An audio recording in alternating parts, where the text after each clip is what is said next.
अस्सलाम वालेकुम नाज़रीन, मेरा नाम मौसम नज़ीर और आप देख रहे हैं हमारा यूट्यूब चैनल। पिछले चंद घंटे में जो हम डेवलपमेंट्स हुई हैं इस हवाले से तफसील से बात करते हैं। पाकिस्तान तहरीक इंसाफ का जो एहतजाज जब से ख़त्म हुआ है उसके बाद आफ्टर इफ़ेक्ट्स जो हैं वो अभी तक नज़र आ रहे हैं पाकिस्तान तहरीक इंसाफ के अंदर। आज एक और बड़ा झटका जो है वो PTI को लगा है, उस हवाले से भी बात करते हैं। उसके साथ साथ जनाब हुकूमत ने जो है वो अब सहाफ़ियों की जानिब भी रुख कर लिया है, इसमें भी कुछ डेवलपमेंट्स हुई हैं, तो व्लॉग आपने जो है वो ये एंड तक देखना है। सबसे पहले जनाब एक खुशखबरी आज बहुत बड़ी आई स्टॉक मार्केट के हवाले से। स्टॉक मार्केट ने आज 1 लाख का फिगर जो है वो क्रॉस कर लिया है और 1 लाख कुछ पॉइंट्स का जो है वो स्टॉक मार्केट ने हाई लगाया। और इंटरेस्टिंग चीज़ जो आज नज़र आई उसमें ये कि स्टॉक मार्केट जो है वो क्लोजिंग भी उसकी 1 लाख प्लस पे ही हुई है। और अगर पिछले 17 महीने का हम कंपैरिजन देखें तो आज से 17 महीने पहले जो है वो स्टॉक मार्केट 40,000 पॉइंट्स पे खड़ी हुई थी और 17 महीने बाद स्टॉक मार्केट ने जो है वो 1 लाख का फिगर क्रॉस कर लिया है। और पाकिस्तान की तारीख़ में पहली बार जो है वो स्टॉक मार्केट ने 1 लाख का फिगर क्रॉस किया है। और ज़ाहिर बात है इससे अब आने वाले दिनों में मज़ीद जो है वो महंगाई भी कम होगी और शरह सूद भी कम होगी और इंटरेस्ट रेट भी जो है वो मज़ीद कम होंगे, तो मईशत जो है वो दिन ब दिन बेहतर होती नज़र आ रही है।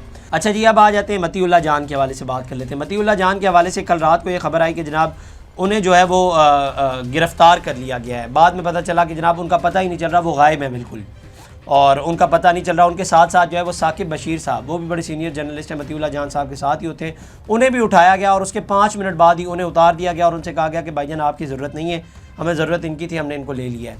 तो उनको उठा लिया गया और इसके साथ साथ जो है वो शाकिर अवान जो कि लाहौर में हम न्यूज़ पे पहले काम करते थे, उनको भी जो है वो उठा लिया गया है। उनके हवाले से तो अभी तक पता ही नहीं है कि वो हैं कहाँ पर। मतीउल्लाह जान के हवाले से कोई डेवलपमेंट्स हुई हैं वो मैं आपको बताता हूँ, लेकिन शाकिर अवान के घर पे कुछ 10-15 नामालूम अफराद दाखिल हुए दीवारें फैलांग कर और उनके घर पे बदतमीज़ी भी की उनके साथ, घर वालों के साथ, और उनके घर पे जो है वो तोड़ फोड़ भी की और उसके बाद जो है वो उन्हें लेकर गए और उनके हवाले से तो बिल्कुल भी नहीं पता ना कि वो कहाँ पर है। खैर, मतीउल्लाह जान के हवाले से उनके जो बेटे हैं उन्होंने उनके अकाउंट से जो है वो ट्विटर अकाउंट पे वीडियो शेयर किया और वो काफ़ी गुस्से में नज़र आ रहे थे। ज़ाहिर बात है अब उनके वालिद साहब को जब जिस तरह से उठाया गया है तो वो कह रहे थे कि जनाब ये इस तरह के टैक्टिक्स जो हैं वो माजी में भी अपनाए गए हैं, तो जो है वो इस तरह से बाज आ जाना चाहिए इन लोगों को। अब ये ज़हन में रखिएगा कि इमरान खान साहब के दौर में भी जो है वो मतीउल्लाह जान साहब को उठाया गया था, लेकिन वो 12 घंटे बाद जो है उन्हें रिहा कर दिया गया था और वो घर आ गए थे। लेकिन अब ज़ाहिर बात है उन्हें यहाँ से उठाया गया है और बाद में ख़बर आई कि जनाब मारगला का जो थाना है वहाँ पर जो है उन्हें रखा गया, वहाँ पर उन्हें गिरफ़्तार करके रखा गया है। तो जब उनके करीबी दोस्त वगैरह वहाँ पर गए तो पता चला कि जनाब उनको जो है वो वहाँ से भी शिफ्ट कर दिया गया है। इसी दौरान एक खबर आई कि जनाब उनके खिलाफ़ जो है वो FIR दर्ज कर दी गई है। अब FIR बड़ी मज़क्का खेज़ है। FIR में बेसिकली वो ये कहते हैं कि जनाब नाका लगा हुआ था और मतीउल्लाह जान साहब को जो है वो रोकने की कोशिश की गाड़ी को, तो उन्होंने जो है वो बैरियर लगा हुआ होता है ना प्लास्टिक का, उसको जाके हिट किया और फिर वो जब गाड़ी से उतरे तो उन्होंने जो है वो जो पुलिस एहलकार था उसके साथ जदोकोप भी किया और फिर एक पुलिस एहलकार की जो है वो असला छीन कर उसके ऊपर ही तान दिया। बाद में मुज़ामत करने के बाद जो है वो उनको गिरफ़्तार किया और जब उनकी गाड़ी की तलाशी ली गई तो उसके अंदर से जो है वो 240 या 246 ग्राम जो है वो आइस निकली। अब मैं बड़ा हैरान हुआ और अब 2-4 सवाल हैं जहन में जो आते हैं। अब ज़ाहिर बात है मतीउल्लाह जान साहब जो है वो सिगरेट भी नहीं पीते, तो उनकी गाड़ी से 240 या 246 ग्राम जो है वो आइस कैसे निकल सकती है। अब 2-4 चीज़ें जहन में रखिएगा, मैं आपको बता देता हूँ कि इनको गिरफ़्तार करने की वजह क्या है। आज से चंद दिन पहले जो इस्लामाबाद में एहतजाज PTI ने किया था, उसी दौरान जो रेंजर्स के 3 एहलकार जो शहीद हुए थे, उस वक्त इन्होंने जो है वो एक शख्स का इंटरव्यू किया था और उस शख्स ने कहा था कि जनाब इनको जो है वो रेंजर्स एहलकार को रेंजर्स की गाड़ी ने ही हिट की है। तो उसके बाद जो है वो ज़ाहिर बात है मतीउल्लाह जान के ऊपर बड़ी तनकीद की गई और बाद में ये भी पता चल गया कि जनाब वो रेंजर्स की गाड़ी नहीं थी, वो किसी और की गाड़ी थी। तो ये वजह, और इसके अलावा भी वो बड़ी देर से फोकस में थे और वो बड़ी देर से नज़रों में थे और उसकी एक वजह ये थी कि काजी फाइज़ ईसा के टन्योर के अंदर जो है उन्होंने उनके ऊपर बड़ी नुक्ताचीनी की, उनके ऊपर बड़ी तनकीद की। तो ये जो है वो काफ़ी देर से जो है वो हुकूमती साइड की नज़रों में थे, तो अब जो है वो उनको गिरफ़्तार कर लिया गया। बाद में जो है वो उन्हें कोर्ट में पेश किया गया और कोर्ट ने जो है वो उनका 2 दिन का जिस्मानी रिमांड जो है वो मंजूर कर लिया गया। दूसरी जानिब शाकिर अवान के हवाले से तो उनका तो अभी तक पता ही नहीं है ना वो हैं कहाँ पर। वो मैं आपको बताता चलूँ, चंद महीने पहले जो है वो हम न्यूज़ पर काम करते थे और वो अपनी जॉब से हाथ धो बैठे थे और आजकल जो है वो अपना यूट्यूब चैनल चला रहे थे और उनके हवाले से तो अभी तक बिल्कुल भी कोई ख़बर नहीं है ना कि वो हैं ही कहाँ पर। और उनके हवाले से जो है वो अज़हर सिद्दीक़ साहब ने एक पिटीशन भी दायर की है। अब देखते हैं इसके अंदर क्या डेवलपमेंट्स होती है। मैं इसके ऊपर थोड़ा सा ना कमेंट करना चाहूँगा, लेकिन इससे पहले अज़मा बुखारी साहिबा, उन्होंने एक ट्वीट के कमेंट के अंदर लिखा, उन्होंने लिखा कि आप इन लोगों को साफ़ी कहते हैं जो झूठी खबरों डॉलरों के लिए पूरे मुल्क में आग लगवाने का धंधा करते हैं, जो रेंजर्स एहलकारों की हलाकत पर झूठ बोलते हैं, फ़र्जी लाशें ढूंढते फिरते हैं ताकि प्रोपेगेंडा सेल में हाज़िरी लगवाई जा सके।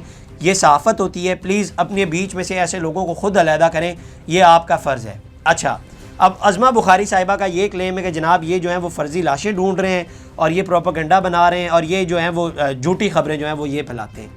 अब मैं अज़मा बुखारी साहब को यहाँ पे मुखातिब करके एक बात करना चाहूँगा कि अगर आप लोगों के अंदर इतना दम है और आप लोग अगर सच में इनके खिलाफ FIR दर्ज करना चाहते हैं ना, तो आप इनके खिलाफ जो है वो फेक न्यूज़ इन्होंने फैलाई है उसके खिलाफ FIR दर्ज करें। ये कैसी FIR है कि आप उन्होंने अगर फेक न्यूज़ आपके बकौल उन्होंने फेक न्यूज़ फैलाई है तो आप उनके खिलाफ जो है वो FIR किस किस्म की कर रहे हैं? मतलब एक तो शर्मिंदगी और ढिठाई की हद है और सहाफ़ियों के खिलाफ आप इस तरह से बातें कर रहे हैं और इस तरह की हरकतें कर रहे हैं और ऊपर से आप ये कह रही हैं कि जनाब ये इस तरह की बातें करते हैं। मतलब आपको यही एतराज़ है ना कि इन्होंने फेक न्यूज़ फैलाई है, तो फेक न्यूज़ की FIR करें ना। ये कौन सी FIR कर दी है? FIR फेक न्यूज़ की होनी चाहिए थी, लेकिन आप लोगों ने जो है वो किसी और ही चीज़ की FIR कर दी है। पूरी इस्लामाबाद की कम्युनिटी जानती है कि मतीउल्लाह जान साहब बिल्कुल ऐसे आदमी नहीं है जिस किस्म के उनके ऊपर इल्ज़ामात लगाए जा रहे हैं। आप यहाँ से अंदाज़ा लगाएं कि ये सब कुछ हो क्या रहा है। और दूसरी बात, शाकिर अवान साहब, उनके ऊपर ज़ाहिर बात है आपको उनके ऊपर यही तनकीद है ना, यही शिकवा है कि उन्होंने जो है वो आपके बकौल उन्होंने ये जुर्म किया कि वो फेक न्यूज़ फैलाते हैं, तो उनके खिलाफ उस हवाले से FIR दर्ज करें ना। ये कैसी FIR आप लोग दर्ज कर रहे हैं? मतलब उनका पता ही नहीं है कि वो हैं कहाँ पर। प्रॉब्लम है, फेक न्यूज़ बिल्कुल आती है, तो उसको टैकल करने के लिए कोई आप प्रॉपर एक बेंच बनाए, प्रॉपर एक तरीकाकार हो। ये कौन सा तरीकाकार है कि उन्होंने जुर्म आप उनके हवाले से कोई और कह रहे हैं और उनको जो है वो अरेस्ट किसी और जुर्म में किया जा रहा है? ये किस किस्म की हरकतें? मैं हैरान हो रहा था। और इस हवाले से जो है वो दूसरी साइड में है PTI वालों को जो है वो PTI के जो लौंडे लबाड़े जो यूट्यूब चैनल चलाते हैं उनको बड़ी दर्द उठ रही थी। अब ज़हन में रखिएगा कि PTI के दौर में जिस किस्म की गलाजत और जिस किस्म का कीचड़ मतीउल्लाह जान साहब के ऊपर उड़ाया गया था ना, उसकी कोई इंतहा नहीं थी, कोई इंतहा नहीं थी। जिस किस्म की गलीज़ लैंग्वेज इस्तेमाल की थी, और आज जो हैं ये उनके हक़ में बात कर रहे हैं। आप लोग बिल्कुल ना करें, क्योंकि आप लोग हैं वो प्रोपेगेंडा वाले लोग।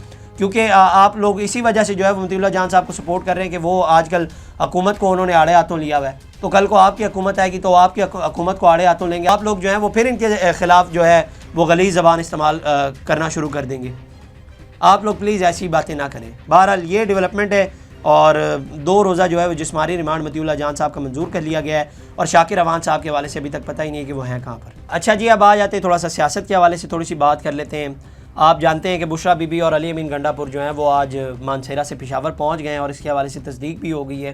तो अंसार अब्बासी साहब ने जो है वो एक ख़बर दी है, PTI के कोर कमेटी और सियासी कमेटी का जो इजलास हुआ है उस हवाले से जो है वो ख़बर दी है। अब एक अंसार अब्बासी साहब की ख़बर मैं पहले आपको बता देता हूँ, इसके बाद जो ख़बर हम तक पहुँची है वो भी मैं आपको बता देता हूँ। अंसार अब्बासी साहब ने जनाब लिखा है कि PTI की कोर कमेटी और सियासी कमेटी ने बुध को पार्टी के फैसले साजी में बुशरा बीबी के किरदार पर बहस की और सवाल उठाया कि इमरान खान के संजगानी पर धरने के अहकामात के खिलाफ वर्जी किसने की, किसने एहतजाजी रैली को डी चौक जाने पर मजबूर किया, किसके फैसले से पार्टी कारकुन जाँ बाक हुए।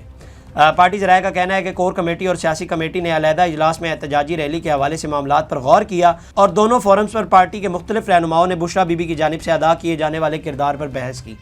दोनों इजलासों में हुकूमत की जानिब से PTI के कारकुनों की मुबैना जानी नुकसान की शदीद मजम्मत की गई और तहकीकात के लिए जुडिशल कमीशन तश्कील देने का मुतालबा किया गया। PTI कारकुनों की शहादत के अदाद शुमार जो इन कमेटियों में मुख्तलिफ रहनुमाओं ने मुख्तलिफ ज़राए के हवाले से पेश किए वो मुख्तलिफ थे और ज़्यादातर गैर मुस्तनद थे। इस जानी नुकसान पर हुकूमत को आड़े हाथों लेने के साथ इस बात पर गौर किया गया कि पार्टी के अंदर इन ज़िम्मेदार अफराद का तयन करने के लिए इंक्वायरी ज़रूर होगी जिनके डी चौक तक मार्च के फैसले की वजह से पार्टी कारकुनों की हलाकत हुई। तो ये जो है वो अंसार अब्बासी साहब ने खबर दी है जो कोर कमेटी का इजलास हुआ है। और इसके बाद अब जो खबर हम तक पहुंची है वो मैं आपको बता देता हूँ। बुशरा बीबी के हवाले से जो है वो पार्टी के अंदर से या बहुत सारे लोग जो हैं वो बगावत कर रहे हैं और बगावत करने जा भी रहे हैं। इसके हवाले से मैं आपको बताता हूँ कि कैसे करने जा रहे हैं। क्योंकि बुशरा बीबी के ऊपर अब बहुत सारे इल्ज़ामात लग रहे हैं। वो ये भी लग रहे हैं कि जनाब जब इमरान खान साहब ने जो है वो संजगानी की कॉल दे दी थी और वो इस बात के ऊपर एग्री हो गए थे तो बुशरा बीबी ने डी चौक की ज़िद क्यों लगाई हुई थी।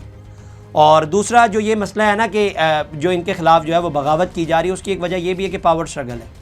और ज़ाहिर बात है अब बुशरा बीबी के हवाले से ये भी कहा जाता है और ये आज से नहीं, ये जब 24 नवंबर का एहतजाज की कॉल दी गई थी और जब से एहतजाज को ये लीड कर रही थी तो उस वक्त भी ये कहा जाता था कि जनाब बीबी तो अब लीड कर रही हैं और ये खातून है। और दूसरी बात है बीबी सुनती भी नहीं है किसी की और ना बीबी के दूसरी साइड पर ताल्लुकात हैं। तो अब ये बुशरा बीबी के हवाले से जो है वो प्रोपेगेंडा अब शुरू होगा। और अब मैं आपको एक प्रेडिक्शन दे रहा हूँ, ये ज़हन में रखिएगा, एक प्रेडिक्शन है और आने वाले दिनों में ये पूरी भी होगी। ये आने वाले हफ्तों में पूरी हो जाएगी। आज 28 तारीख है तकरीबन और आने वाले दिनों में आप देख लीजिएगा कि ये प्रेडिक्शन पूरी होगी। बुशरा बीबी के अगेंस्ट ना आने वाले दिनों के अंदर या आने वाले हफ्तों के अंदर जो है वो उनके अगेंस्ट बहुत सारी जो है वो खबरें आएंगी और बहुत सी खबरें निकल के सामने आएंगी। वो अब चैनल्स के थ्रू आएंगी, अखबारों के थ्रू आएंगी और ये जो पीटीआई के लौंडे लफाड़े हैं ये सारे वो खबरें देंगे और इनके अगेंस्ट आएगी। और इसकी वजह यही है कि पावर स्ट्रगल हुई है। अब आ जाते हैं इस कमेटी के इजलास के आफ्टर इफेक्ट्स के ऊपर, जो मैंने आपको शुरू में बताया कि जनाब एक बहुत बड़ा झटका जो है वो आज पाकिस्तान तहरीक इंसाफ को एक और लगा। पाकिस्तान तहरीक इंसाफ के सेक्रेटरी जनरल के ओहदे से जो है सलमान अकरम राजा साहब ने जो है वो इस्तीफ़ा दे दिया और उनके इस्तीफ़ा देने की अब बहुत सारी वजूहत हैं, वो मैं आपको बताता हूँ। लेकिन जियो ने जो है वो खबर दी कि बैरिस्टर गौर ने जो है वो उनके इस्तीफ़े की तस्दीक भी कर दी है। अब ये सब कुछ जो है वो उस इजलास के आफ्टर इफेक्ट्स हैं, जब से वो इजलास हुआ है उसके आफ्टर इफेक्ट्स हैं। और उसके बाद अब ये पहला जो है वो एक और नुकसान जो है वो पीटीआई को हो गया है। अब इसमें बहुत सारी वजूहत जो है वो निकल के सामने आती है कि क्या उनको हटाया गया या वो खुद हटे। अब पीटीआई के अंदर से भी बहुत सारे लोग जो हैं वो सलमान अकरम राजा साहब से खुश नहीं थे और वो ये कहते थे कि जनाब ये टेबल के ऊपर बैठकर बात करने वाले लोग हैं, इनसे जो है वो सियासी मामला जो हैं वो हैंडल नहीं होंगे, ये पार्टी के अंदर से लोग कहते थे। और दूसरा ये कि वो कहते थे कि जनाब एहतजाज की कॉल दी गई थी और लाहौर को जो है वो सलमान अकरम राजा ने लीड करना था और इन्होंने कहा था कि 2 बजे जो है वो आज़ादी चौक से मैं काफ़िला लेकर रवाना होऊंगा और ये तो वहाँ पर आए नहीं और ये टोपियाँ बनाकर लाहौर के अंदर ही वीडियो बनाते रहे और ये तो इस्लामाबाद पहुँचे ही नहीं। एक वजह ये भी है और दूसरा साथ साथ ये कि पार्टी के अंदर बहुत सारे लोग उस वक्त भी नाखुश थे जब इनको सेक्रेटरी जनरल का ओहदा दिया गया था। वो इस वजह से क्योंकि इनके जो नोटिफिकेशन है सेक्रेटरी जनरल का वो आज तक नहीं जारी हुआ, तो पार्टी के अंदर से बड़े लोग नाखुश थे क्योंकि इलेक्शंस के थ्रू सेक्रेटरी जनरल का ओहदा दिया जाता है और इनको नॉमिनेशन के थ्रू ही जो है वो फाइनल कर लिया गया क्योंकि खान साहब के बड़े फेवरेट थे और खान साहब के लॉयर्स में भी शामिल थे और उसके बाद ये बड़े पढ़े लिखे भी थे, तो इस वजह से जो है वो इनको सेक्रेटरी जनरल का ओहदा दिया गया। और उस वक्त भी पार्टी के अंदर से बड़े लोग जो है, यहाँ पर भी बेसिकली बात वही है कि पावर स्ट्रगल की वो सारा मामला चल रहा है और सलमान अकरम राजा साहब एक बड़े अच्छे लॉयर हैं और पाकिस्तान के गिने चुने लॉयर्स के अंदर उनका नाम आता है। लेकिन जाहिर बात है पार्टी के अंदर से लोग ये भी कहते हैं कि जनाब वकालत एक और चीज़ है और सियासत एक और चीज़ है। आप टेबल के ऊपर बैठ कर बात करना जाहिर बात एक और चीज़ है और लोगों को इकट्ठा करके लेके जाना कहीं पर या उनको जाहिर बात है मैनेज करना ये एक और चीज़ है और वो इनसे जो है वो नहीं हो रही। तो इस हवाले से जो है वो जाहिर बात है पार्टी के अंदर से ये आज से नहीं, ये जब से इनको सेक्रेटरी जनरल का ओहदा दिया गया है तब से जो है वो पार्टी के अंदर से लोग बहुत सारे बोलते थे और छुपे लफ्ज़ों में वो ये बातें करते थे कि जनाब इनको जो है वो ये ओहदा क्यों दिया गया है। तो अब जो है वो उन्होंने इस ओहदे से जो है वो इस्तीफ़ा दे दिया है। अब इसकी वजूहत जाहिर बात है या उनको हटाया गया है या उन्होंने खुद इस्तीफ़ा दिया है, लेकिन बैरिस्टर गौर ने जो है वो उनके इस्तीफ़े की तस्दीक भी कर दी है। तो पीटीआई को जो है वो आफ्टर इफेक्ट्स जाहिर बात है अब उस एहतजाज के अब नज़र आने भी लग रहे हैं और बुशरा बीबी के हवाले से भी अंदर से जाहिर बात है अब बगावत शुरू हो गई है। तो ये सब कुछ अब देखते हैं आगे चल के कहाँ रुकता है और कहाँ क्या डेवलपमेंट्स होती हैं, तो ये आपको आगे चल के बताएंगे। अगली वीडियो में आपसे दोबारा मुलाकात करेंगे, अल्लाह ने की बात। इस तरह की और वीडियोस देखने के लिए सब्सक्राइब कीजिए हमारा चैनल और देखते रहिए PSPKG न्यूज़।